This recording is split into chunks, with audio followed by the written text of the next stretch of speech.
Pas suksesit të sezonit të tretë, Ferma VIP pritet të rikthehet më herët se zakonisht me edicionin e 4. Formati, i cili këtë vit solli një standard të ri televiziv nën moderimin e Arbana Osmanit dhe regjinë e Eduard Grishajt, mbylli sezonin me audiencë të lartë dhe investime të mëdha në produksion.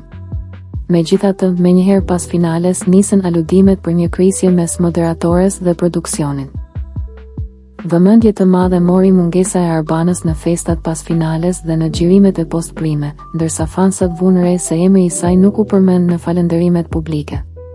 Burime pranë produksionit flasin për mospajtime lidhur me rrjedhën e programit gjatë sezonit, çka ka ngritur pikpyetje të mëdha për të ardhmen e moderatores në format. A do të rikthehet Arbana Osmani në krye të Ferma VIP 4, apo sezoni i ri do të vijë me një emër tjetër në moderim? Për momentin nuk ka asnjë konfirmim zyrtar, por prapaskenat po bëhen gjithnjë e më interesante.